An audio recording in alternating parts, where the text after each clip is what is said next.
നമ്മൾ ഇന്ന് ചിന്തിക്കുവാനായിട്ട് പോകുന്നത് ക്രൂശിന്റെ വചനം, അതിന്റെ 7ാമത്തെ ഭാഗത്താണ് നമ്മൾ ചിന്തിച്ചു കൊണ്ടിരുന്നത്. കഴിഞ്ഞ ദിവസങ്ങളിൽ നമ്മൾ ചിന്തിച്ചത് എന്തായിരുന്നു? അതായത് ക്രൂശിന്റെ വചനത്തിൽ നമ്മൾ പ്രധാനമായും ചിന്തിച്ചത് ഇടയന്മാരുടെ തെറ്റുകൾ. ഇടയന്മാർ ഒരിക്കലും എന്ത് ചെയ്യുന്നില്ല, സ്വന്തം ആടുകളുടെ മുറിവ് കെട്ടുന്നില്ല. അവര് എന്ത് ചെയ്യുന്നില്ല, കർത്താവിലേക്ക് അടുപ്പിക്കാനുള്ള, എന്താണ് മുറിവ്? ദൈവത്തിലേക്ക് അടുപ്പിക്കാത്തതാണ് ഏറ്റവും വലിയ മുറിവെന്ന് പറയുന്നത്, അല്ലേ? രോഗം സൗഖ്യമാകുന്നതാണോ? അതാണോ അവിടെ ഉദ്ദേശിക്കുന്ന മുറിവ്? ആ മുറിവ് എന്ന് പറയുന്നത് ദൈവവും മനുഷ്യനുമായുള്ള ബന്ധം പ്രധാനമായി ഉണ്ടാക്കിയെടുക്കുക എന്നുള്ളതാണ് ഒരു ഇടയന്റെ പ്രധാനമായ ജോലി എന്ന് പറയുന്നത്. അത് ഇന്നത്തെ കത്തോലിക്ക മുതൽ ബെന്തിക്കോസ് വരെയുള്ള തൃത്വ സഭക്കാർ അത് ചെയ്യുന്നില്ല എന്നുള്ളതാണ് നമ്മൾ മനസ്സിലാക്കേണ്ട പ്രധാനമായി. തൃത്വവും പഠിപ്പിച്ചുകൊണ്ട് തൃത്വസ്തുതികളുമായി അവരങ്ങനെ കിടന്നു പോകുന്നതല്ലാതെ അവർ ഒരു കാര്യങ്ങൾ അവർ ചെയ്യുന്നില്ല. മുറിവ് കെട്ടുന്നില്ല, അല്ലേ? മുറിവ് കെട്ടുന്നില്ല. ദൈവവും മനുഷ്യനുമായുള്ള ബന്ധത്തിൽ മുറിവുകളുണ്ട്. ആ മുറിവുകൾ ഭേദപ്പെടുത്തണം. അല്ലാതെ ചിലർ പറയുന്ന പോലെ മോട്ടിവേഷൻ തിയറികളൊക്കെ കൊടുത്ത് ഈ ലോകത്ത് ചിലതൊക്കെ നേടാം എന്ന് പറഞ്ഞുകൊണ്ട് പഠിപ്പിക്കുന്ന ചില കാര്യങ്ങൾ, അല്ലെ? ഇന്നത്തെ സമൃദ്ധിയുടെ പ്രസംഗകർ ചെയ്യുന്നത് പോലെ ചില കാര്യങ്ങളൊക്കെ അങ്ങനെ ചെയ്തുകൊണ്ടിരിക്കുകയാണ്, അല്ലെ? ഈ ലോകത്തിൽ എന്ത് വേണമെങ്കിലും നെറ്റിയിലെ വേർപ്പ് കൊണ്ട് വേണം ഭക്ഷണം കഴിക്കാൻ. അല്ലാതെ ചുമ്മാതെ കിട്ടും, അല്ലെങ്കിൽ ചുമ്മാതെ വിസ വരും എന്നൊക്കെ പറഞ്ഞ് പ്രവചിച്ചാലൊന്നും ഒരിക്കലും ഒരു ദൈവത്തിന്റെ മകൻ ആകത്തില്ല, ഒരു പ്രവാചകനും ആകാൻ പോകുന്നില്ല. കാരണം എന്താണ്? ദൈവത്തിന്റെ പ്രവാചകൻ എന്ന് പറയുമ്പോൾ ദൈവത്തിൽ നിന്ന് അരുളപ്പാടുകൾ അറിയിക്കുന്നവനാണ്. അല്ലെങ്കിൽ ഒരു നല്ല ഇടയൻ എന്ന് പറയുന്നവൻ മുറിവിണക്കുന്നവനാണ്, ദൈവത്തിലേക്കുള്ള വഴി ഒരുക്കി കൊടുക്കുന്നവനാണ്. അവിടെയാണ് ചില മുറിവുകൾ സംഭവിച്ചിരിക്കുന്നത്. കാരണം ദൈവത്തോട് അടുപ്പിക്കാത്തതെല്ലാം മുറിവുകളാണ്. അതാണ് നമ്മൾ പ്രധാനമായും ചിന്തിക്കേണ്ട ഏറ്റവും വലിയൊരു പ്രധാനമായ കാര്യമെന്ന് പറയുന്നത്. അപ്പൊ നമ്മൾ സ്നാനത്തെക്കുറിച്ച് പ്രധാനമായും ചിന്തിച്ചപ്പോൾ ഈ നിക്കിയ വിശ്വാസമാണ് എല്ലാത്തിനെയും തകർത്തതെന്ന് നമുക്ക് മനസ്സിലാക്കാനായിട്ട് സാധിക്കുന്നു. കാരണം നിക്കിയ വിശ്വാസം പലതിനെയും സൃഷ്ടിച്ചു, അല്ലെങ്കിൽ പലതിനെയും കൊണ്ടുവന്നു. AD 300-കളിൽ എന്താണ് സംഭവിച്ചത്? പല പല ആശയങ്ങൾ, പല പല അഭിപ്രായങ്ങൾ. ആ അഭിപ്രായം പറഞ്ഞവരെല്ലാം സഭയുടെ മുൻ പിതാക്കന്മാരെന്ന് ഇവർ വിളിച്ചു. ഭൂമിയിൽ ആരെയും പിതാവെന്ന് വിളിക്കരുതെന്ന്, അല്ലെ? ഭൂമിയിൽ ആരെയും എന്ത് ചെയ്യാൻ പാടില്ല? പിതാവെന്ന് വിളിക്കരുത്. കാരണം സ്വർഗസ്വനായ ഒരു പിതാവേ നിങ്ങൾക്കുള്ളൂ എന്ന് പഠിപ്പിക്കുമ്പോൾ ഇവിടെ പല പിതാക്കന്മാർ, അല്ലെ? ഇപ്പൊ നമ്മള് മറ്റ് സഭ, കത്തോലിക്ക മുതൽ CSI വരെയുള്ള സഭകളിൽ നമ്മൾ നോക്കുമ്പോൾ അവിടെ പരിശുദ്ധ പിതാവ് എന്ന് പറയുന്നുണ്ട്, തിരുമേനിമാര്. കാരണം പുരുഷൻ ഒരിക്കലും തലയിൽ തുണിയിടാൻ പാടില്ലെന്ന് പറഞ്ഞ ആ ഒരു വ്യവസ്ഥ തന്നെ തെറ്റിക്കുന്നു. തലയ്ക്ക് അപമാനമെന്ന് പൗലോസ് അപ്പോസ്തലൻ പഠിപ്പിച്ചത് തന്നെ അവരെന്ത് ചെയ്യുന്നു? ആ ഒരു വചന ഘടന തന്നെ അവര് എന്ത് ചെയ്യുന്നു? അതിനെ തന്നെ ഇല്ലാതാക്കുകയാണ്. തലയിൽ തുണി ധരിച്ചുകൊണ്ട് കയ്യിൽ ഒരു വടിയും പിടിച്ചുകൊണ്ട് അതിലൊരു പാമ്പ് പോലത്തെയുള്ള അടയാളങ്ങളുമായി അവർ എന്ത് ചെയ്യുന്നു? ഇടയന്മാരാണെന്ന് പറഞ്ഞുകൊണ്ട് സഭയെയല്ല, ജനത്തെ, അല്ലെങ്കിൽ ദൈവത്തിലേക്ക് നയിക്കപ്പെടേണ്ട നല്ല വിശുദ്ധ ജനങ്ങളെ എന്ത് ചെയ്യുന്നു? നരകത്തിലേക്ക് തള്ളിവിടുന്നു എന്നുള്ളതാണ് നമുക്ക് കാണുവാനായിട്ട് സാധിക്കുന്നു എന്നുള്ളതാണ്. അപ്പോ നമ്മൾ മർക്കോസിന്റെ സുവിശേഷം 16:16 നമ്മൾ വായിക്കുന്നു, വിശ്വസിക്കണം, അല്ലെ? സുവിശേഷം കേട്ട് വിശ്വസിച്ചവരാണ്. ഞാൻ അതിനെക്കുറിച്ച് ലാസ്റ്റ് ഭാഗത്ത് അതിനെക്കുറിച്ച് ഞാൻ പറഞ്ഞിരുന്നു. വിശ്വസിക്കണം, വിശ്വസിക്കുന്നവർ, അല്ലെ? എന്തിനെയാണ് വിശ്വസിക്കേണ്ടത്? സുവിശേഷത്തിൽ വിശ്വസിക്കണം. സുവിശേഷം ദൈവവചനമാകുന്ന സുവിശേഷം, അല്ലാതെ നിക്കിയാകുന്ന സുവിശേഷമല്ല. അത് ഞാൻ ഒരിക്കലൂടെ പറഞ്ഞുകൊണ്ട്, നിക്കിയാകുന്ന സുവിശേഷമല്ല. കഴിഞ്ഞ ദിവസം ആരോ പറയുന്നത് കേട്ടു, സഭയുടെ എല്ലാം അടിസ്ഥാനം നിക്കിയാണ്, നിക്കിയ ആയതുകൊണ്ടാണ് ഇതെല്ലാം എന്ത് ചെയ്യുന്നത്? ക്രമത്തിൽ കിടക്കുന്നെന്ന്. ക്രമത്തിൽ കിടക്കണമെങ്കിൽ എന്ത് വേണം? ദൈവവചനം വേണം. അല്ലാതെ ഒരിക്കലും ഒരു ക്രമം ഉണ്ടാകത്തില്ല. ബാക്കി എല്ലാം എന്താണ്? മതങ്ങളാണ്, എല്ലാം അഭിപ്രായങ്ങൾ മാത്രമാണ്. നിക്കിയാണ് മനുഷ്യനെ തകർത്തതെന്ന് വളരെ വ്യക്തമാണ്. കാരണം 2ഉം 3ഉം ദൈവങ്ങൾക്കുള്ള ഒരു യാതി അവിടെ കൊടുത്തത് ഏതാണ്? നിക്യ എന്ന് പറയുന്ന വിശ്വാസമാണ്. എവിടേക്ക് വരാനാണ് ദൈവത്തിന്റെ ആത്മാവ് പറയുന്നത്? ദൈവവചനത്തിലേക്ക് വരിക, തന്റെ സുവിശേഷത്തിലേക്ക് വരിക എന്നാണ് വിശ്വാസികളോട് ആവശ്യപ്പെടുന്നത്. വിശ്വസിക്കണം. ദൈവത്തിൽ വിശ്വസിക്കുന്ന വിശ്വാസി എന്ത് ചെയ്യണം? സുവിശേഷം കേട്ട് വിശ്വസിക്കണം. അല്ലാതെ ശിശു അല്ല വിശ്വസിക്കുന്നത്. മുതിർന്ന വ്യക്തിത്വത്തിന് എന്ത് ചെയ്യാൻ പറ്റത്തുള്ളൂ? ദൈവത്തെ അറിയാൻ കഴിയുള്ളൂ, ദൈവത്തെ തേടി നടക്കാൻ കഴിയുകയുള്ളൂ. ദൈവത്തെ അറിയാൻ കഴിയണമെങ്കിൽ അതിന് മനസ്സ് വേണം, ബുദ്ധി വേണം, അറിവ് വേണം, അല്ലേ? അല്ലാത്തവൻ എങ്ങനെയാണ് ദൈവത്തെ തിരിച്ചറിയുക? അറിവില്ലാത്തവനും ബുദ്ധിയില്ലാത്തവനും ഒന്നും ദൈവത്തെ അറിയുന്നില്ല. അപ്പൊ നിരീശ്വരവാദികളാണെങ്കിൽ ദൈവമില്ല എന്ന് മൂടൻ തന്റെ ഹൃദയത്തിൽ പറയുന്ന പോലെയാണ് നിരീശ്വരവാദികൾ. 53-ാം സങ്കീർത്തനത്തിൽ വളരെ വ്യക്തമായി അതിനെക്കുറിച്ച് രേഖപ്പെടുത്തി വെച്ചിരിക്കുന്ന നമുക്ക് കാണുവാനായിട്ട് സാധിക്കുന്നു. ദൈവമില്ല എന്ന് മൂടൻ തന്റെ ഹൃദയത്തിൽ പറയുന്നു എന്ന്. അപ്പം ദൈവമില്ല എന്ന് പറയുന്നവരെല്ലാം എന്താണ്? മൂഢന്മാരെന്നാണ് ദൈവവചനം വിളിക്കുന്നത്. അപ്പോ വിശ്വസിക്കുന്നവർ സുവിശേഷം കേട്ട് വിശ്വസിക്കണം. സുവിശേഷം കേട്ട് വിശ്വസിക്കുന്നവർക്ക് മാത്രമേ എന്തുണ്ടാകത്തുള്ളൂ? സ്നാനപ്പെടേണ്ടത് അങ്ങനെയുള്ളവരാണ്. ശിശുവാണോ? ശിശു എങ്ങനെയാണ് സുവിശേഷം കേൾക്കുക? അതൊരു ലോജിക്കാണോ? ചിന്തിക്കേണ്ട ഒരു കാര്യം തന്നെയാണ്. ശിശു വിശ്വസിക്കുമെന്ന്. ശിശു ഏത് തരത്തിൽ വിശ്വസിക്കും? ശിശുവിന് സുവിശേഷം കേൾക്കാനുള്ള ബുദ്ധിയും അറിവുമായോ? അതിനുള്ള പ്രാപ്തി അവനായോ എന്നുള്ള കാര്യം കൂടി നമ്മൾ ചിന്തിക്കേണ്ട ഒരു വസ്തുത തന്നെയാണ്. ഇങ്ങനെ പഠിപ്പിക്കുന്നത് വളരെ തെറ്റായ ഒരു കാര്യമാണ്. അപ്പോസ്തല പ്രവൃത്തികൾ 9-ാം അധ്യായം അതിന്റെ 18-ാമത്തെ വാക്യത്തിൽ നമ്മൾ വായിക്കുന്നു.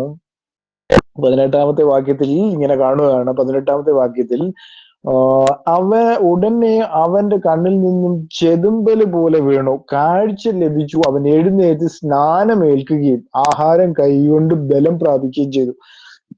പൗലോസ് അപ്പോസ്തലൻ ശൗലായിരുന്ന കാലത്ത്, ശൗൽ എന്ന പേരിൽ അറിയപ്പെടുന്ന കാലത്ത് സംഭവിച്ച ഒരു കാര്യമാണ്. യേശു കർത്താവ് അവനെ കൈയോട് പിടിച്ച് അറസ്റ്റ് ചെയ്ത് അവന്റെ കണ്ണിന് കാഴ്ചയില്ലാതായി, അല്ലേ? കാരണം ക്രിസ്ത്യാനികൾ അല്ലെങ്കിൽ ക്രിസ്തുവിന്റെ അനുയായികളായി നടക്കുന്നവരെല്ലാം കൊല്ലുവാനായിട്ട് പത്രം മേടിച്ചുകൊണ്ട് കുതിരപ്പുറത്ത് നടന്ന് കൊല്ലുമായിരുന്നു. ആരുടെ പരിപാടി? ഒരു സൈനികനായി അല്ലെങ്കിൽ ഒരു പ്രധാന സൈന്യാധിപനായി നിന്നുകൊണ്ട് താൻ തന്റെ ജോലി ചെയ്തുകൊണ്ടിരിക്കുകയായിരുന്നു. ഇസ്രായേലിലെ ഗവൺമെന്റിന് വേണ്ടിയും താൻ വിശ്വസിക്കുന്ന ന്യായപ്രമാണത്തിലെ ദൈവവുമായും എന്താണ് കണ്ണിന് പകരം കണ്ണ്, പല്ലിന് പകരം പല്ല് എന്ന് പറയുന്ന അവരുടെ ആ ഒരു വിശ്വാസത്തിൽ താൻ എന്ത് ചെയ്തുകൊണ്ടിരിക്കുകയായിരുന്നു?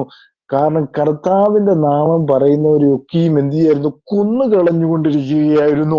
അങ്ങനെ ഒരു മനുഷ്യനെ ദൈവം പിടിക്കുന്നു, അല്ലെ? ഒരു സൂര്യനെ വെല്ലുന്ന ഒരു വെളിച്ചം വന്നവനെ അടിക്കുകയും അവൻ കുതിരപ്പുറത്ത് നിന്ന് താഴെ പോവുകയും കണ്ണ് കാണാതാവുകയും ഒക്കെ ചെയ്ത് അവനെ കുറിച്ച് പഠിക്കുമ്പോൾ നമുക്ക് കാണാൻ കഴിയുന്നു. അങ്ങനെയുള്ള ശൗൽ എന്ത് ചെയ്യുന്നു? വിശ്വസിച്ചു. കണ്ണിൽ നിന്ന് ചെതുമ്പല് പോലെ അവന് കാഴ്ച ലഭിച്ചപ്പോൾ അവൻ എന്ത് ചെയ്തു? എഴുന്നേറ്റ് സ്നാനമേറ്റു എന്ന് വളരെ വ്യക്തമായിട്ട് അവിടെ കാണുന്നു. അപ്പൊ സ്നാനം എന്താണ്? വിശ്വസിക്കുന്നവർക്ക് മാത്രമേ എന്തുള്ളൂ? സ്നാനമുള്ളൂ. അല്ലാത്തവർക്ക് സ്നാനമില്ല. അതാണ് നമ്മൾ മനസ്സിലാക്കേണ്ട പ്രധാനപ്പെട്ട കാര്യമെന്ന് പറയുന്നത്. വിശ്വസിക്കുന്നവർക്ക് മാത്രമേ ഉള്ളൂ സ്നാനം. അപ്പൊ സുവിശേഷം കേട്ട് വിശ്വസിക്കണം. സുവിശേഷം കേട്ട് വിശ്വസിക്കുന്നവർക്ക് മാത്രമേ എന്ത് കിട്ടത്തുള്ളൂ? സ്നാനമുള്ളൂ. അപ്പൊ സ്നാനത്തെ കുറിച്ച് നമ്മൾ പഠിക്കുമ്പോൾ എന്താണ്? കർത്താവായ യേശു ക്രിസ്തുവിൽ വിശ്വസിക്കുന്നവർക്ക് മാത്രമേ സ്നാനം കഴിക്കുവാനായിട്ട് കഴിയുകയുള്ളൂ. അല്ലാത്തതെല്ലാം എന്താണ്? ഇടയന്മാർ നിങ്ങളെ പറ്റിച്ചതാണ്. ബാക്കി എല്ലാ സ്നാനങ്ങളും എന്താണ്? ഇടയന്മാർ നിങ്ങളെ പറ്റിച്ചതാണ്. ഇടയന്മാർ നിങ്ങളെ എന്ത് ചെയ്തുകൊണ്ടിരിക്കുന്നു? പറ്റിച്ചുകൊണ്ടിരിക്കുന്ന ഒരു കാലഘട്ടത്തിലാണ് നാം ഓരോരുത്തരും ജീവിച്ചു പോകുന്നത്, അല്ലേ? അപ്പോൾ നമ്മൾ മനസ്സിലാക്കേണ്ട പ്രധാനമായ കാര്യം എന്താണ്? കർത്താവായ യേശു ക്രിസ്തുവിൽ വിശ്വസിക്കുക എന്നുള്ളതാണ്. ഇനി അപ്പോസ്തല പ്രവൃത്തികൾ 2:38 നമ്മൾ വായിക്കുന്നത് അവിടെ കാണാൻ കഴിയുന്നു. അപ്പോസ്തല പ്രവൃത്തികൾ 2:38 ഒരു മാനദണ്ഡം കൂടി അവിടെ സ്നാനത്തിന് വെക്കുന്നതായിട്ട് നമുക്ക് കാണാൻ കഴിയും. 38-ാമത്തെ വാക്യത്തിൽ 38-ൽ എഴുതിയിരിക്കുകയാണ്, പത്രോസ് അവരോട് നിങ്ങൾ മാനസാന്തരപ്പെട്ട്. അപ്പൊ മാനസാന്തരപ്പെടുന്നവരാണ് സ്നാനപ്പെടുന്നത്. അല്ലാത്തൊരു സ്നാനപ്പെടാൻ കഴിയുമോ? സ്നാനപ്പെടാൻ കഴിയുകയില്ല. ഈ ലോകത്ത് ജീവിക്കുന്നവർ അല്ലെ, ഇച്ചിരി മദ്യമൊക്കെ കഴിക്കണം, ഇച്ചിരി അടിച്ചു പൊളിച്ച് കഴിയണം എന്ന് വിചാരിക്കുന്നവർക്ക് ഇതൊന്നും പറ്റത്തില്ല. കർത്താവിന്റെ രാജ്യത്തേക്ക് അങ്ങനെയുള്ളവർക്ക് പ്രവേശനമില്ല. കാരണം ഇച്ചിരി മദ്യമൊക്കെ അടിക്കുക. അപ്പോ നമ്മള് ഓർത്തഡോക്സ് CSA വരെയുള്ള പല ആൾക്കാരും എന്താണ് സഭയിൽ പോകുന്നത് എന്തുകൊണ്ടാണ്? ഇങ്ങനെയുള്ള ലോകസുഖങ്ങൾ എന്ത് ചെയ്യാൻ പറ്റത്തില്ല, ലോകസുഖങ്ങൾ അവർക്ക് കളയാൻ പറ്റത്തില്ല. അതുകൊണ്ട് അവരെന്ത് ചെയ്യും? ലോകസുഖങ്ങള് അത് കളയാൻ പറ്റത്തില്ലാത്തത് കൊണ്ട് അവരെന്ത് ചെയ്യും? അവിടെ തന്നെ നീക്കി സ്നാനമൊന്നും പെടേണ്ട കാര്യമില്ല. 100-ൽ 98% അല്ലെങ്കിൽ 99% ആളുകൾക്ക് എന്താണ്, ലോകപരമായി ജീവിക്കാൻ കഴിയില്ല എന്നുള്ള ചിന്ത, മദ്യപിക്കാൻ കഴിയില്ല, ഈ ലോകത്തിന്റെ കൂത്തിലും അല്ലെങ്കിൽ ലോകത്തിന്റെ ഇതിലുമൊക്കെ അടിച്ചു പൊളിച്ച് ജീവിക്കാൻ പറ്റത്തില്ല എന്ന് തോന്നിക്കഴിഞ്ഞാൽ അവരെന്ത് ചെയ്യത്തില്ല, ഈ മാനസാന്തരപ്പെടുവാനുള്ള പണിക്കൊന്നും അവര് പോകത്തില്ല. അതിനെന്ത് ചെയ്യും? അവരൊരു അച്ഛനെ വിളിച്ച് ആചാരങ്ങളൊക്കെ നടത്തി, അങ്ങനെ ആചാരങ്ങളും അനുഷ്ഠാനങ്ങളും നടത്തി അവര് കിടന്നു പോകത്തേ ഉള്ളൂ എന്നുള്ളതാണ് നമുക്ക് കാണുവാനായിട്ട് കഴിയുന്ന ഒരു വസ്തുത എന്ന് പറയുന്നത്. ഇനിയും നമ്മൾ ചിന്തിക്കുമ്പോൾ മത്തായിയുടെ സുവിശേഷം 28-ാം അധ്യായം, മത്തായിയുടെ സുവിശേഷം 28-ാം അധ്യായം 19 മുതൽ 20 വരെയുള്ള വാക്യങ്ങൾ നമ്മൾ വായിക്കുമ്പോൾ, 19 മുതൽ 20 വരെയുള്ള വാക്യങ്ങൾ നമ്മൾ വായിക്കുമ്പോൾ, ആകയാൽ നിങ്ങൾ പുറപ്പെട്ട് പിതാവിന്റെയും പുത്രന്റെയും പരിശുദ്ധാത്മാവിന്റെ നാമത്തിൽ സ്നാനം കഴിപ്പിച്ച് ഞാൻ നിങ്ങളോട് കൽപ്പിച്ചതൊക്കെയും പ്രമാണിപ്പാൻ തക്കവണ്ണം ഉപദേശിച്ചുകൊണ്ട് സകല ജാതികളെയും ശിഷ്യരാക്കിക്കൊള്ളുകയും. അപ്പൊ അവിടെ വളരെ വ്യക്തമായിട്ട് എഴുതിയിട്ടുണ്ട് എന്താണ് ശിഷ്യരായി തീരണമെന്ന്. കാരണം കർത്താവിന്റെ ബാധ തിരഞ്ഞെടുക്കുന്നവരെല്ലാം കർത്താവിന്റെ ശിഷ്യന്മാരാകണം.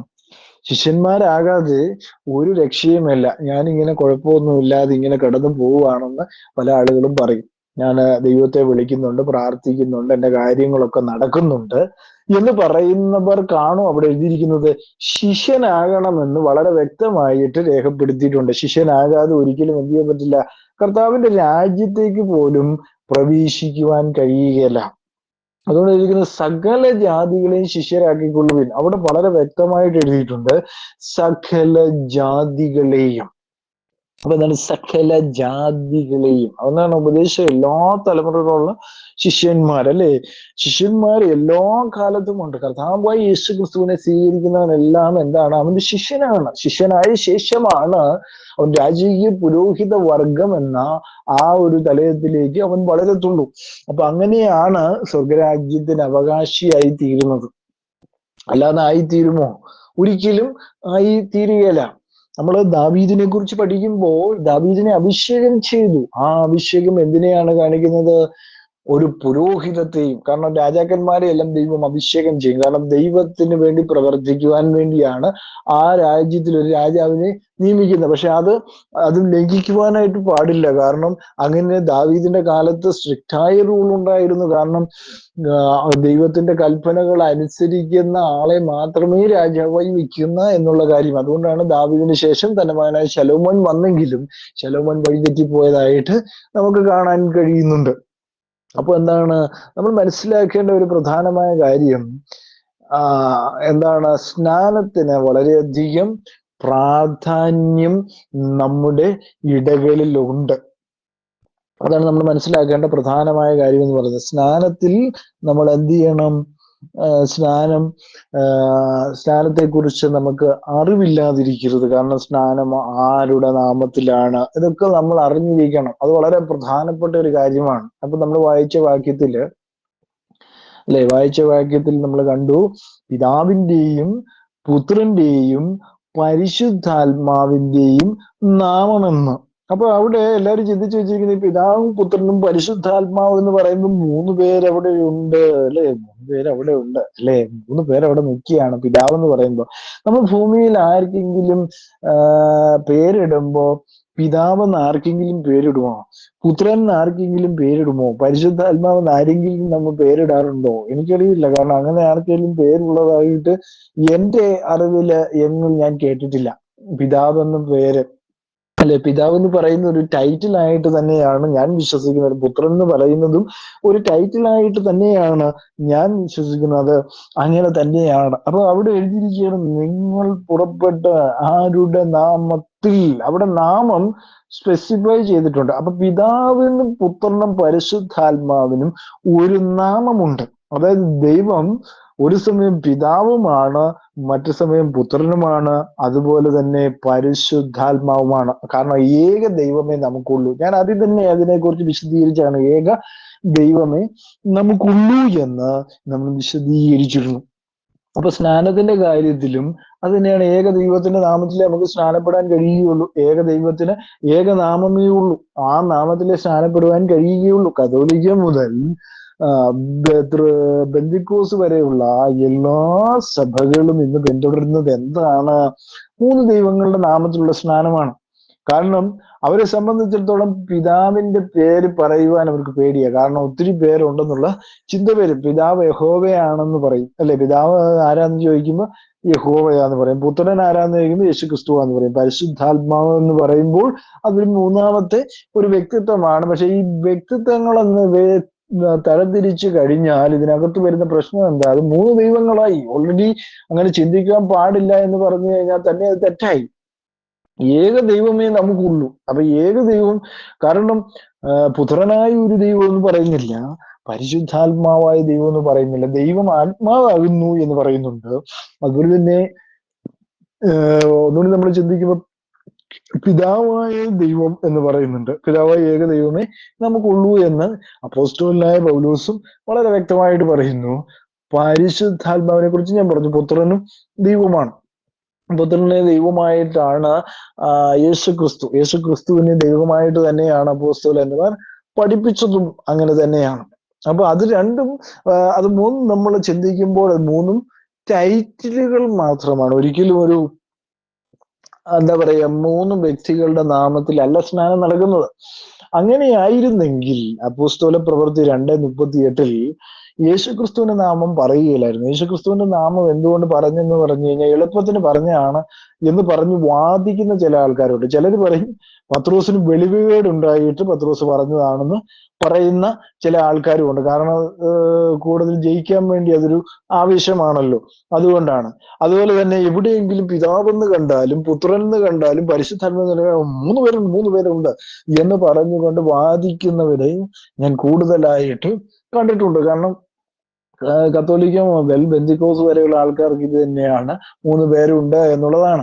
അപ്പൊ അവര് തന്നെ ഒരു പേരൂടെ കണ്ടുപിടിച്ചു. അതിനൊരു പേര് കണ്ടുപിടിച്ചു, ട്രിനിറ്റി. ട്രിനിറ്റി എന്ന് പറയുന്ന ഒരു ദൈവം ബൈബിളിൽ എങ്ങും കാണുവാനില്ല. ബൈബിളിൽ ഒരു ഭാഗത്തും ട്രിനിറ്റി എന്ന് പറയുന്ന ദൈവത്തെയോ അല്ലെങ്കിൽ അങ്ങനെ ഒരാളെയോ വ്യക്തിത്വത്തെയോ കാണുവാനില്ല. പിന്നെ എങ്ങനെ ഇവർക്ക് ഈ ട്രിനിറ്റി കിട്ടി? തൃത്വം എന്ന് പറയുന്ന സംഗതി ബൈബിളിലോ ബൈബിളിന്റെ ഭാഗങ്ങളിലോ ദൈവവചനത്തിൽ, അല്ലെങ്കിൽ ദൈവവചനം എന്നാണ് ഞാൻ പറയുന്നത്, അതെ. ചില ആളുകൾ ദൈവവചനം ഫ്ലഷ് അടിച്ച് കളയണമെന്ന് പറഞ്ഞ ആൾക്കാരൊക്കെ നമ്മുടെ ഇടയിലുണ്ട്. അപ്പൊ അങ്ങനെയുള്ളവരെ പറയും മൂന്ന് പേരാണെന്നും മൂന്ന് ദൈവങ്ങളാണെന്നും ഒക്കെ അവർ പറയും. കാരണം ഈ യഹോവ ക്രൂരനാണെന്നും ഒക്കെ അവർ പറയും. അപ്പൊ അങ്ങനെയുള്ളവരുടെ ഉള്ളതല്ല ദൈവവചനം എന്ന് പറയുന്നത്. അങ്ങനെയുള്ളവർക്ക് ദൈവവചനവുമായി യാതൊരു ബന്ധവുമില്ല. ഫ്ലഷ് അടിച്ച് കളയുക എന്ന് പറയുന്ന ആൾക്കാർക്ക് ഒന്നും ഇതുമായിട്ടൊന്നും യാതൊരു ബന്ധങ്ങളും അതിനകത്തില്ല. യഹോവ ക്രൂരനാണെന്ന് പറയുന്നവർക്കും ഇതിനകത്ത് സ്നാനം, ഈ ദൈവവചനത്തിൽ അങ്ങനെയുള്ളവർക്ക് യാതൊരുവിധ സാധനങ്ങളുമില്ല. അവർ പ്രസംഗിച്ചാലും അത് വെറും വ്യർത്ഥം മാത്രമാണ് എന്നുള്ള കാര്യം ഞാൻ ഇത്തരത്തിൽ ഓർപ്പിച്ചു കൊള്ളട്ടെ. അപ്പൊ എന്താണ്, അപ്പം ഇതിനകത്ത് നമ്മൾ കണ്ടത് എന്താണ്? പിതാവിന്റെയും പുത്രന്റെയും പരിശുദ്ധാത്മാവിനും ഒരു നാമമുണ്ട് എന്നുള്ളതാണ് അവിടെ രേഖപ്പെടുത്തിയിരിക്കുന്നത്. അപ്പൊ ഒരു നാമമേ ഉള്ളൂ, അതൊരു ഏക നാമമാണ്. ആ നാമം കണ്ടെത്തുന്നിടത്താണ് നമ്മൾ എന്ത് ചെയ്യുന്നത്? നമ്മൾ വിജയിക്കുന്നത്, അല്ലെങ്കിൽ നമുക്ക് എന്താണ് സ്വർഗരാജ്യത്തേക്കുള്ള പ്രവേശനം ഏറ്റവും എളുപ്പമാകുന്നത്. അപ്പൊ ആ നാമം കണ്ടെത്തണം. നാമം കണ്ടെത്താതെ ഇരുന്ന് കഴിഞ്ഞാൽ, അത് മൂന്നാണെന്ന് പഠിപ്പിച്ചു കഴിഞ്ഞാൽ നിങ്ങളുടെ സ്വർഗരാജ്യത്തിൽ അതിനകത്തുള്ള തടസ്സങ്ങൾ വന്നുകൊണ്ടിരിക്കും. അത് നിങ്ങൾ മനസ്സിലാക്കേണ്ട ഒരു കാര്യം തന്നെയാണ്, അല്ലേ? അപ്പോ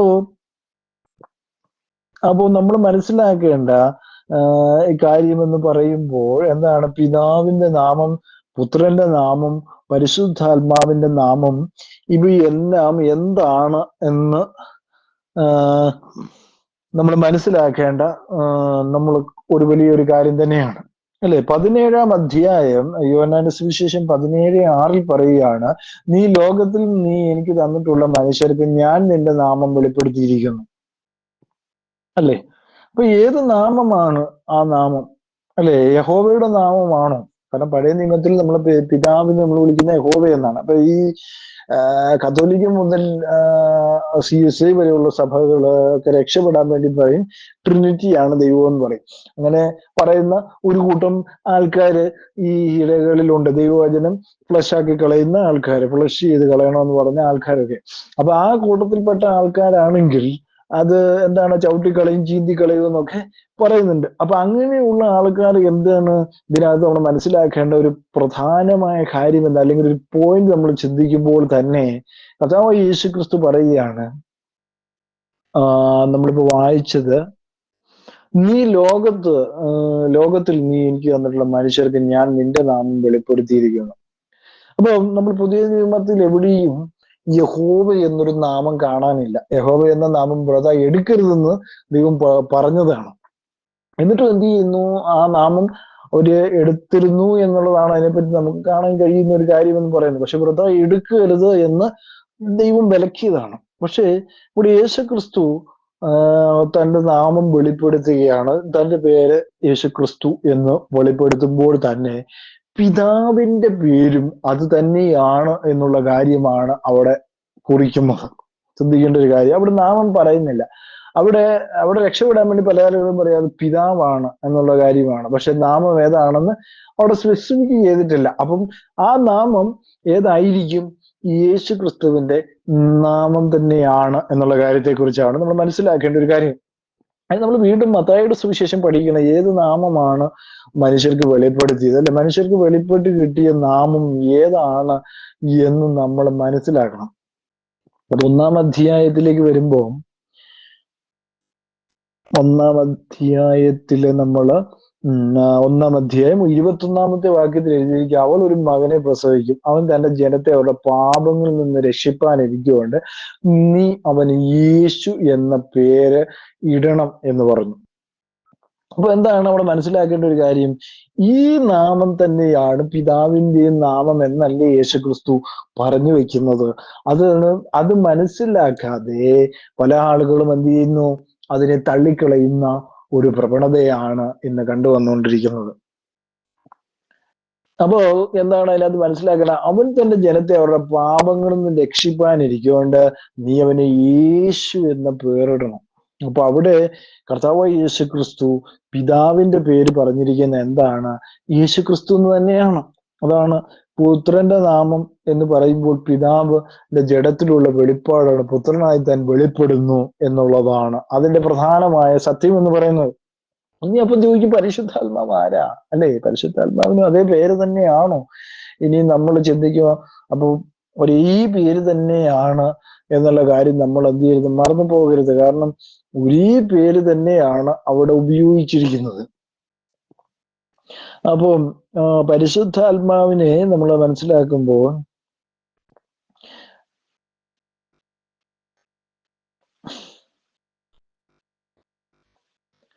പരിശുദ്ധാത്മാവിനെ കുറിച്ച് നമ്മൾ മനസ്സിലാക്കുമ്പോൾ ആ നാമവും യേശുക്രിസ്തുവിന്റെ നാമമാണ് എന്നുള്ള കാര്യം നമുക്ക് വ്യക്തമാണ്. കാരണം എന്താണ്? എന്റെ നാമത്തിൽ അയക്കുവാനുള്ള പരിശുദ്ധാത്മാവ് എന്ന് വളരെ വ്യക്തമായിട്ട് പറഞ്ഞിട്ടുണ്ട്, അല്ലെ? എന്റെ നാമത്തിൽ അയക്കുവാനുള്ള പരിശുദ്ധാത്മാവ് എന്ന് യേശുക്രിസ്തു തന്നെ പറയുകയാണ്. അപ്പൊ എന്റെ നാമം ഏതാണ്? ആ കർത്താവിന്റെ നാമം ഏതാണ്? യേശുക്രിസ്തു. ആ നാമത്തിൽ അയക്കുവാനുള്ള പരിശുദ്ധാത്മാവ് വളരെ വ്യക്തമായിട്ട് അവിടെ രേഖപ്പെടുത്തി വെച്ചിരിക്കുകയാണ്, അല്ലെ? എന്റെ നാമത്തിൽ അയക്കുവാനുള്ള പരിശുദ്ധാത്മാവ്, ആ സത്യത്തിന്റെ ആത്മാവ്, അല്ലെ? ആ ആത്മാവ് ഏതാണ്? പരിശുദ്ധാത്മാവാണ്. അല്ലാതെ മൂന്നും വ്യക്തിത്വമാണെന്ന് ഒരിക്കലും പറഞ്ഞിട്ടില്ല. ഞാനും പിതാവ് ഒന്നാകുന്നു എന്ന് പറയുമ്പോൾ ദൈവത്തിന്റെ ജഡത്തിലുള്ള വെളിപ്പാടിനെയാണ് ഇത് കാണിക്കുന്നത്. ദൈവം മനുഷ്യനായി ഭൂമിയിൽ ഇറങ്ങി വന്നു എന്നുള്ളതാണ് പുത്രത്വത്തെ കാണിക്കുന്നത്. പുത്രത്വത്തിൽ എന്തുകൊണ്ടാണ് പുത്രത്വത്തെ കാണിക്കുന്നത്? അവൻ ദാവീദിന്റെ സന്തതിയായി പരമ്പരയിൽ ജനിച്ചത് കൊണ്ട് അവൻ പുത്രനാകുന്നു. കാരണം ഒരു പുത്രനാകണം, വീണ്ടെടുപ്പ് വേണമെങ്കിൽ എന്ത് ചെയ്യണം? പുത്രനാകണം. അതിനു വേണ്ടിയാണ് എന്ത് ചെയ്തത്? അവൻ ഭൂമിയിലേക്ക് മനുഷ്യനായി ഇറങ്ങി വന്നത്. അപ്പോ ഞാൻ വന്നവരെ രക്ഷിക്കുമെന്ന് പഴയ നിയമത്തിൽ യഹോവയായ ദൈവം പലവട്ടം പറഞ്ഞതായിട്ട് നമുക്ക് മനസ്സിലാക്കാനായിട്ട് സാധിക്കുന്നുണ്ട്. ഞാനത് പല ഭാഗത്തായിട്ട്. അപ്പൊ എന്റെ നാമത്തിൽ അയക്കുവാനുള്ള പരിശുദ്ധാത്മാവ്, ആരുടെ നാമത്തിൽ?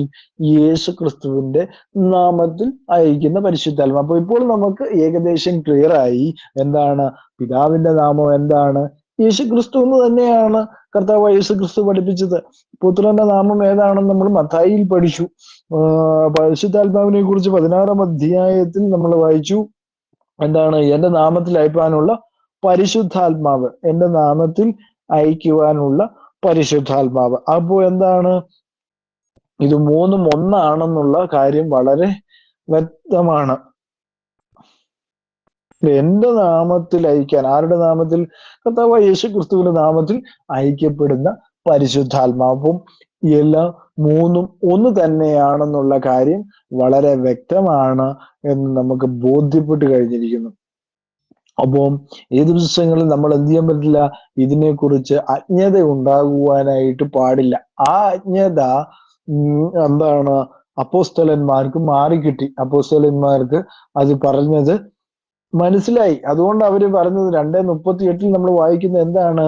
38-ാമത്തെ വാക്യത്തിൽ പത്രോസിന് വെളിവേട് വന്നതല്ല സഹോദരങ്ങളെ. പത്രോസിന് വെളിവേട് വരുമോ? പത്രോസിന് എങ്ങനെയാ വെളിവേട് വരുന്നത്? കർത്താവായ യേശു ക്രിസ്തുവിന്റെ നാമം ധരിച്ചിരിക്കുന്ന പത്രോസിന് എവിടെയാണ് വെളിവേട് വരുന്നത്?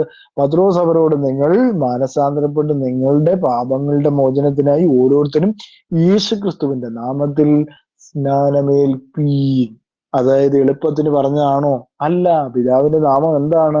യേശു ക്രിസ്തു എന്നാണ്. പുത്രന്റെ നാമം എന്ന് പറയുമ്പോൾ തന്നെ അത് യേശു ക്രിസ്തു. പരിശുദ്ധാത്മാവിന്റെ നാമം യേശു ക്രിസ്തു. അപ്പം 3 വ്യക്തികളാണോ? അല്ല. ദൈവം ഏകനാണ്. ആ ദൈവത്തിന്റെ ജഡത്തിലുള്ള വെളിപ്പാടാണ് ക്രിസ്തു എന്ന് അവിടെ രേഖപ്പെടുത്തിയിരിക്കുന്നു. അപ്പൊ അത് മനസ്സിലാക്കണം. അത് മനസ്സിലാക്കാതെ കത്തോലിക്ക മുതൽ ബെന്തിക്കോസ് വരെയുള്ള ആൾക്കാർ എന്ത് ചെയ്തുകൊണ്ടിരിക്കുക? 3 ദൈവങ്ങളുടെ നാമത്തില് 3 വ്യക്തികളാണെന്ന് പറഞ്ഞുകൊണ്ട് മനുഷ്യനെ പറ്റിച്ചുകൊണ്ട് അല്ലെങ്കിൽ ആളുകളെ പറ്റിച്ചുകൊണ്ട് സ്നാനം നടത്തിക്കൊണ്ടിരിക്കുകയാണ്. യാതൊരുവിധ അറിവുമില്ലാത്ത ഒരു സിദ്ധാന്തമാണ് അവിടെ നടന്നുകൊണ്ടിരിക്കുന്നത്. വളരെ പോഷകരമായ ഒരു സിദ്ധാന്തം. തൃത്വം എന്ന് പറയുന്ന ഒരു ദൈവവചനത്തിൽ ഇല്ല. അങ്ങനെ ഒരു കാര്യമേ ഇല്ല. അത് എവിടുന്ന് വന്നു എന്ന് ചോദിച്ചു കഴിഞ്ഞാൽ ബാബിലോണുകളിൽ നിന്നോ എവിടുന്നോ വന്ന ഒരു സംസ്കാരമാണ് തത്വ സംസ്കാരം. അത് വന്നതിനെ കുറിച്ച് ഞാൻ പിന്നീട് അതിനെക്കുറിച്ച് വീഡിയോ ചെയ്യുന്നതായിരിക്കും. അപ്പോൾ നിങ്ങൾക്ക് കേൾക്കാം അതെങ്ങനെ വന്നു എന്നതിനെ കുറിച്ചുള്ള കാര്യത്തെക്കുറിച്ച്. ഇപ്പോൾ നമ്മൾ അതൊരു വിഷയമല്ലാത്തത് കൊണ്ട് ഞാൻ അതിനെക്കുറിച്ച് ചിന്തിക്കുന്നില്ല. അപ്പൊ നമ്മൾ എന്ത് ചെയ്യണം? കർത്താവായ യേശു ക്രിസ്തുവിന്റെ നാമത്തിലുള്ള സ്നാനം സ്വീകരിക്കണം. അപ്പൊ എന്താണ്? ശിശു സ്നാനമാണോ? അല്ല. ഇടയന്മാർ എന്ത് ചെയ്യുന്നു? വഴിതെറ്റിക്കുന്നു. കത്തോലിക്ക മുതൽ CSI വരെയുള്ള സഭകളിലെ ആൾക്കാർ എന്ത് ചെയ്യുന്നു? വഴിതെറ്റിച്ചുകൊണ്ടിരിക്കുകയാണ്. യാതൊരുവിധ അറിവുമില്ലാതെ എന്ത് ചെയ്യുന്നു? ശിശുക്കളെ പിടിച്ചു മുക്കുകയാണ്. ശിശുക്കൾക്ക് സ്വർഗരാജ്യം ഓൾറെഡി റെഡിയാന്നുള്ള കാര്യം ഇവർക്കറിയില്ല. ഇവരുടെ ആ കാര്യത്തിൽ എന്ത് ചെയ്യുന്നു? ഇവരുടെ അറിവില്ലായ്മ അവിടെ നിലനിൽക്കുന്നു എന്നുള്ളതാണ് നമ്മൾ മനസ്സിലാക്കേണ്ട പ്രധാനപ്പെട്ട കാര്യം. എന്നെ കേൾക്കുന്ന പ്രിയ സഹോദരങ്ങളെ, അതുകൊണ്ട് ഈ ദിവസങ്ങളിൽ നിങ്ങൾ ശ്രദ്ധിക്കുക ഈ വക പഠിപ്പീരുകളെ. കാരണം ഇത് പല ആളുകളും തൃത്വസ്തുതികളെ കുറിച്ച് പറഞ്ഞപ്പോൾ ജൽപ്പനം നടത്തുകയാണ്. ജൽപ്പനമാണോ? അല്ല. ആത്മാവിലും സത്യത്തിലും ആരാധിക്കണമെന്ന് പറഞ്ഞിട്ട് ഇവരെന്ത് ചെയ്തുകൊണ്ടിരിക്കുകയാണ്? ജൽപ്പനം നടത്തി ശിശുവിനെ വെള്ളത്തിൽ മുക്കുകയാണ്. വളരെ തെറ്റായ പഠനം. മുറിവ് കെട്ടുന്നില്ല. മുറിവ് കെട്ടാത്ത ഇടയന്മാരാണ് ഇന്ന് ഭൂരിഭാഗവും ഭൂമിയിലുള്ളത് എന്നുള്ള കാര്യം നമുക്ക് വ്യക്തമായി. അപ്പൊ ആ സ്നാനത്തിലൂടെ മാത്രമേ രക്ഷയുള്ളൂ. യേശുക്രിസ്തുവിന്റെ നാമത്തിലുള്ള സ്നാനം. ആ സ്നാനത്തിലൂടെ അല്ലാതെ മറ്റൊരുത്തനും രക്ഷയില്ല. നമ്മളെ രക്ഷിക്കുവാൻ ആകാശത്തിന്റെ കീഴിൽ മനുഷ്യരുടെ ഇടയിൽ നൽകപ്പെട്ടിരിക്കുന്ന വേറൊരു നാമവുമില്ല. അതായത് നിക്കിയ പറയുന്നിടത്ത് ഒരിടത്തും യേശുക്രിസ്തുവിന്റെ പേരേ ഇല്ല. നിക്കിയയ്ക്കകത്ത് നമ്മൾ നോക്കുകയാണെങ്കിൽ ഒരു പുത്രൻ എന്ന പേര്, ഒരു ട്രിനിറ്റിക്കൽ ദൈവം എന്ന് പറയുമ്പോൾ ഒരു അഭിപ്രായം മാത്രമാണത്. അതായത് അവിടെ യേശുക്രിസ്തുവിന്റെ പേരേ ഇല്ല. കാരണം രക്ഷിക്കാൻ തന്നിരിക്കുന്ന നാമം എവിടെ? നിങ്ങളുടെ നിക്കിയായിൽ രക്ഷിക്കുവാൻ തന്ന നാമം എവിടെ? രക്ഷപ്പെടാൻ തന്ന നാമം എവിടെ? നിങ്ങളുടെ നിക്കിയായിൽ. അതാണ് നിങ്ങൾ മനസ്സിലാക്കേണ്ട ഏറ്റവും വലിയ, നിങ്ങളെ ധരിപ്പിച്ച് അല്ലെങ്കിൽ നിങ്ങളെ പറ്റിച്ചത് അവിടെയാണ്. കാരണം നിങ്ങൾക്ക് രക്ഷപ്പെടാനുള്ള നാമം അവിടെ കൊടുത്തിട്ടില്ല. അത് കൊടുത്തിട്ടില്ലാത്തിടത്തോളം കാലം നിക്കിയയിൽ നിങ്ങൾ പെട്ടുപോയിരിക്കുന്നു. നിങ്ങൾ എന്ത് ചെയ്യുന്നു? ചതിക്കപ്പെട്ടിരിക്കുന്നു എന്നുള്ളതാണ് മനസ്സിലാക്കേണ്ട ഒരു കാര്യം. ഓരോ നിക്കിയയിലും പരിശോധിക്കുമ്പോൾ 3 ദൈവങ്ങൾക്കുള്ള സാന്നിധ്യം. അവിടെ യേശുക്രിസ്തുവിന്റെ പേരേ ഇല്ല. യേശുക്രിസ്തു എന്ന നാമം അല്ലാതെ ഈ ഭൂമിയിൽ രക്ഷപ്പെടുവാൻ വേറൊരു നാമമില്ല എന്ന വളരെ വ്യക്തമായിട്ട് പറയുമ്പോൾ തന്നെ ആ നാമത്തെ അവഗണിക്കുന്ന ഒരു കൂട്ടം ആൾക്കാരാണ് ഇന്ന് കിടന്ന് നമ്മുടെ ഇടയിൽ ഉണ്ടായിക്കൊണ്ടിരിക്കുന്നത്. അപ്പൊ എന്താണ്? അതിനെ ഓർക്കാതെ, അതിനെ നശിപ്പിച്ചുകൊണ്ട് ചില അഭിപ്രായങ്ങൾ പിതാക്കന്മാർ പഠിപ്പിച്ചതാണെന്നും പറഞ്ഞുകൊണ്ട് വഴി തെറ്റിക്കുന്ന ഒരു രീതിയാണ് ഇന്നത്തെ ഇടയന്മാരുടെ ഇടയിലുള്ളത്. എത്ര പേർ സ്വർഗത്തിലേക്ക് പോകും എന്നുള്ള കാര്യം വളരെ വ്യക്തമാണ്. ആചാരങ്ങളും അനുഷ്ഠാനങ്ങളും അല്ല, അല്ലെ, നമ്മൾ ഒരിക്കലും കൊണ്ട് ചിന്തിക്കുന്നത് കർത്താവ് യേശുക്രിസ്തുവിലുള്ള വിശ്വാസമാണ് നമ്മളെ സ്വർഗത്തിലേക്ക് കയറ്റുന്നത്. കർത്താവ് യേശുക്രിസ്തുവിലുള്ള വിശ്വാസം, കർത്താവ് യേശുക്രിസ്തുവിലുള്ള രക്ഷ, അവന്റെ നാമത്തിലുള്ള സ്നാനം, ഇതാണ് നമ്മളെ രക്ഷിക്കുന്നത്. വേറൊന്നിനും നമ്മളെ രക്ഷിക്കാൻ കഴിയുകയില്ല. ആ അറിവ് തരാത്തവരൊന്നും എന്തല്ല യഥാർത്ഥ ഇടയന്മാരല്ല. യേശുക്രിസ്തുവിനെ നൽകാൻ കഴിയാത്തവരൊന്നും യഥാർത്ഥ ഇടയന്മാരല്ല എന്ന് ഞാൻ ദൈവനാമത്തിൽ ഒപ്പിട്ട് നിങ്ങളുടെ മുമ്പിൽ വെക്കുന്നു. കാരണം യാതൊന്നിനും കൊള്ളാത്ത ഇടയന്മാരാണ് ആ ഇടയന്മാരെല്ലാം. യേശുക്രിസ്തുവിന്റെ നാമം പറയാത്ത ഒരു ഇടയനും ദൈവത്തിൽ നിന്നുള്ള ഇടയനല്ല. ഒരു പ്രവാചകനും ദൈവത്തിന്റെ 3 ദൈവങ്ങളെ കുറിച്ച് പറയുന്ന പ്രവാചകനല്ല. ദൈവത്തിൽ നിന്നുള്ള പ്രവാചകനല്ലവൻ. അവൻ എന്താണ്? നിങ്ങളെ പറ്റിച്ചതാണ്, അല്ലാതെ വേറൊന്നും അതിനകത്തില്ല എന്ന് ഞാൻ ഓർപ്പിച്ചു കൊള്ളട്ടെ. കാരണം കർത്താവ് യേശുക്രിസ്തുവിന്റെ നാമം പറയാത്തവരൊന്നും ഈ ഭൂമിയിൽ രക്ഷപ്പെടുമെന്ന് കരുതണ്ട. ക്രിസ്ത്യാനിയായി ജനിച്ചവർ അല്ലെങ്കിൽ ക്രിസ്ത്യാനിത്വത്തിലേക്ക് വരുവാൻ ആഗ്രഹിക്കുന്നവർ, കർത്താവിന്റെ രാജ്യത്തേക്ക് വരുവാൻ അല്ലെങ്കിൽ കർത്താവിന്റെ രാജ്യത്തേക്ക് പോകാൻ ആഗ്രഹിക്കുന്നവർ, അല്ലെങ്കിൽ ഈ ഭൂമി കൊണ്ട് തീരുന്നവർ കുഴപ്പമില്ല. കാരണം ഭൂമിയിൽ 6 അടി മണ്ണിൽ തീരുവാൻ ആഗ്രഹിക്കുന്ന വിശ്വാസികളാണ് നിങ്ങളെങ്കിൽ അപ്പൊ നിങ്ങൾക്ക് അത്രയൊക്കെ മതി. പിന്നെയുള്ള കർത്താവിന്റെ രാജ്യത്തെ കുറിച്ച് നിങ്ങൾ വിശ്വസിക്കുന്നില്ലെങ്കിൽ നിങ്ങൾക്ക് അത്രയൊക്കെ മതി. അതിലൊക്കെ നിങ്ങൾ സംതൃപ്തി കണ്ടാൽ മതി. കാരണം സംതൃപ്തി കാണുകയുള്ളൂ. കാരണം അത്രേ നിങ്ങളെ കൊണ്ട് പറ്റുകയുള്ളൂ. കാരണം എന്താണ്?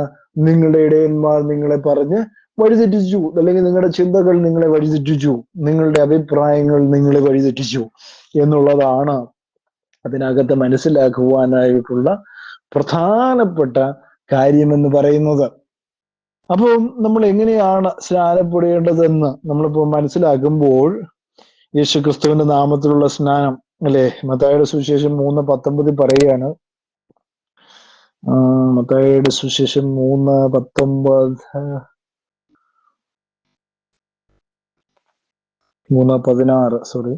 മത്തായിയുടെ സുവിശേഷം 3:16 രേഖപ്പെടുത്തിയിരിക്കുകയാണ്.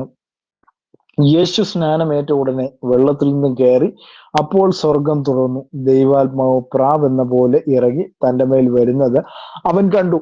അപ്പൊ ഇത് മനസ്സിലാക്കേണ്ട ഒരു പ്രധാനമായ കാര്യം എന്താണ്? നമ്മൾക്ക് സ്വർഗവുമായി ഒരു കരാറിൽ ഏർപ്പെടുകയാണ് പ്രധാനമായും വെള്ളത്തിലുള്ള സ്നാനത്തിലൂടെ. അതാണ് ദൈവവചനം പഠിപ്പിക്കുന്ന പ്രധാനപ്പെട്ട സ്നാനം എന്ന് പറയുന്നത്. അപ്പോൾ അവിടെ പരിശുദ്ധാത്മാവ് വന്നു എന്ന് കാണിക്കുന്ന എന്താണ്? 2:38 പറയുന്നത് പരിശുദ്ധാത്മാവ് എന്ന ദാനം നിങ്ങൾക്ക് ലഭിക്കും. അപ്പൊ വെള്ളത്തിലുള്ള സ്നാനത്തിലൂടെയാണ്. അതായത് വിശ്വസിക്കണം, സുവിശേഷം കേട്ട് വിശ്വസിച്ച് സ്നാനപ്പെടുമ്പോൾ എന്താണ്? സ്വർഗവുമായി നിങ്ങൾ ഒരു കരാറിൽ ഏർപ്പെടുമ്പോൾ ദൈവം നിങ്ങളുടെ മേൽ അവന്റെ ആത്മാവിനെ അയക്കും. അവന്റെ ആത്മാവ് നിങ്ങളുടെ കൂടെ ഇരിക്കുവാനായിട്ട് ആഗ്രഹിക്കുന്നു. നിങ്ങളുടെ എല്ലാ പ്രവർത്തനങ്ങളിലും, നിങ്ങളുടെ എല്ലാ ജീവിത മേഖലകളിലും അവന്റെ ആത്മാവ് ഇരിക്കുവാൻ ആഗ്രഹിക്കുന്നു എന്നുള്ളതാണ് അതിനകത്തെ പ്രധാനമായ സത്യം എന്ന് പറയുന്നത്. അപ്പൊ ആ ആത്മാവിനായിട്ട് നമ്മൾ എന്ത് ചെയ്യണം? വാഞ്ചിക്കുന്നവരാകണം. ശിശുസ്നാനത്തിലൂടെ ആ ആത്മാവിനെ കിട്ടുകയില്ല. അങ്ങനെ ഒരു പഠിപ്പീരോ അങ്ങനെ ഒരു പഠനമോ ദൈവവചനത്തിൽ ഇല്ല എന്ന ഒരിക്കൽ കൂടി ഓർപ്പിച്ചു കൊള്ളട്ടെ. അതായത് സ്നാനം എന്താണ്? ഈ കാരണം എന്താണ്? വിശ്വസിക്കുന്നവരെല്ലാം, കർത്താവ് യേശുക്രിസ്തു വിശ്വസിക്കുന്നവർ എന്ത് ചെയ്യണം? സ്നാനപ്പെടണം. സ്നാനം വേണ്ട എന്ന് പറഞ്ഞ് പഠിപ്പിക്കുന്ന ആൾക്കാരുണ്ടല്ലേ. കാരണം എവൻജലിസ്റ്റിലൊക്കെ ചെന്ന് കഴിഞ്ഞാൽ അവിടുത്തെ ബിഷപ്പായ അല്ലെങ്കിൽ അവിടുത്തെ പ്രധാനപ്പെട്ട ഇടയൻ പറയുന്നത് കേട്ടു, സ്നാനപ്പെട്ട് കഴിഞ്ഞാൽ കുറച്ചുകൂടെ പ്രിവിലേജ് കിട്ടുമെന്ന്. സ്നാനപ്പെട്ട് കഴിയുമ്പോഴല്ല പ്രിവിലേജ് എന്നുള്ളതല്ല, പരിശുദ്ധാത്മാവിനെ കിട്ടണമെങ്കിൽ അല്ലെങ്കിൽ ദൈവത്തിന്റെ രാജ്യത്ത് പ്രവേശിക്കണമെങ്കിൽ സ്നാനം അത്യാവശ്യപരമായ ഘടകമാണ്. വേറെ ആരൊക്കെയോ അങ്ങനെ പറയുന്നത് കേട്ട്, രക്ഷിക്കപ്പെട്ടാൽ മാത്രം മതി, വേറൊന്നും ചെയ്യേണ്ട കാര്യമില്ല, സ്നാനം യഹൂദന്മാർക്ക് വേണ്ടിയുള്ളതായിരുന്നു ഒക്കെ പഠിപ്പിക്കുന്ന ചില പഠനക്കൂട്ടങ്ങൾ ഈ കാലഘട്ടങ്ങളിൽ ഇറങ്ങി തിരിച്ചിട്ടുണ്ട്. അവരൊന്നും എന്തല്ല, ദൈവത്തിന്റെ വചനം അനുസരിക്കുന്ന ഒരു ദൈവവചനത്തിലുള്ള കാര്യങ്ങളും അല്ല അവർ പറയുന്നത്. അവരുടേതായ രീതിയിൽ എന്താണ്, അവർക്ക് എന്താണ് പറയുക, മനുഷ്യനെ കുറെ പേരെ കയ്യിലെടുക്കണം, അതിനു വേണ്ടി കുറെ അധികം പ്രസംഗങ്ങൾ ഉണ്ടാക്കി എടുക്കുന്നു. അല്ലാതെ ഒരിക്കലും എന്ത് ചെയ്യുന്നില്ല. ഇതൊക്കെ കേൾക്കുമ്പോൾ എന്താണ്, കത്തോലിക്ക മുതൽ മറ്റു സഭകളിലുള്ളവർക്ക്, അതായത് ബെന്തിക്കോസ് വരെയുള്ള സഭകൾക്ക് എന്ന് പറയുമ്പോൾ സ്നാനപ്പെടാതിരിക്കുന്നവർക്ക് വലിയ സന്തോഷമാകും. പെട്ടെന്ന് കർത്താവ് ഞങ്ങളെ എടുക്കും എന്നുള്ള അങ്ങനെ ഒരു ചിന്തയെ വേണ്ട. കാരണം ഈ പറയുന്ന മേഖലകളിലൂടെ അല്ലെങ്കിൽ ഈ പറയുന്ന രീതികളിലൂടെ അല്ലാതെ എന്ത് ചെയ്യാൻ പറ്റത്തില്ല. നമ്മൾ ഒരിക്കലും എന്ത് ചെയ്യത്തില്ല, കർത്താവായ യേശുക്രിസ്തുവിൽ അല്ലെങ്കിൽ കർത്താവിന്റെ സന്നിധിയിൽ പ്രവേശിക്കുക, അല്ലെങ്കിൽ മരണപ്പെട്ട് കഴിയുമ്പോൾ നമ്മൾ കർത്താവിന്റെ സന്നിധിയിൽ അല്ലെങ്കിൽ കർത്താവിന്റെ രണ്ടാമത്തെ വരവിൽ നമ്മൾ എടുക്കപ്പെടണമെങ്കിൽ, അല്ലെങ്കിൽ ന്യായവിധി പുസ്തകത്തിൽ നമ്മൾ അവന്റെ സിംഹാസനത്തിൽ നിൽക്കുമ്പോൾ സ്വർഗരാജ്യത്ത് നമ്മൾ പ്രവേശിക്കണമെങ്കിൽ നമുക്ക് സ്നാനം വളരെ ഇമ്പോർട്ടന്റ് ആയിട്ടുള്ള ഒരു കാര്യം തന്നെയാണ്. അത് ദൈവവചനം പഠിപ്പിക്കുന്നതാണ്. അതനുസരിച്ച് മുന്നോട്ട് പോകാതെ ഈ ലോകത്തു നിന്ന് വല്ലതും ഒക്കെ നേടാമെന്ന് പറഞ്ഞാൽ അതുകൊണ്ട് ഒരു പ്രയോജനവുമില്ല. കർത്താവിന്റെ രാജ്യത്തേക്ക് പോകാൻ ആഗ്രഹിക്കുന്നവർ ഇന്ന് തന്നെ തീരുമാനമെടുക്കണം. കർത്താവായ യേശുക്രിസ്തുവിന്റെ നാമത്തിലുള്ള സ്നാനം അത് വളരെ പ്രധാനപ്പെട്ട ഒരു കാര്യം തന്നെയാണ്. ശിശുക്കളെ സ്നാനപ്പെടുത്തി അല്ലെങ്കിൽ ഞാൻ ശിശുസ്നാനം എടുത്തു എന്ന് പറഞ്ഞുകൊണ്ട് നിങ്ങൾ ഇവിടെയൊക്കെ ഇങ്ങനെ കടന്നു പോകും അല്ലെ, ഇവിടെയൊക്കെ ഇങ്ങനെ കടന്നു പോകും, എനിക്ക് അനുഗ്രഹം ഉണ്ട്, അതിങ്ങനെ കടന്നു പോകും. ഭൗതിക അനുഗ്രഹങ്ങളൊക്കെ കിട്ടും. ഏത് നാമത്തിൽ വേണമെങ്കിലും ഭൗതിക അനുഗ്രഹങ്ങൾ കിട്ടും. ഇപ്പൊ ബിഷാന്റെ നാമത്തിലാണെന്ന് പറഞ്ഞാലും ഭൗതിക അനുഗ്രഹങ്ങൾക്ക് യാതൊരു കുറവുകളും ഇല്ല ഈ കാലത്ത്. അപ്പോ കർത്താവിനെ സേവിക്കുന്നവൻ അല്ലെങ്കിൽ കർത്താവിന്റെ രാജ്യത്ത് പോകുവാൻ ആഗ്രഹിക്കുന്നവനെല്ലാം എന്ത് ചെയ്യണം?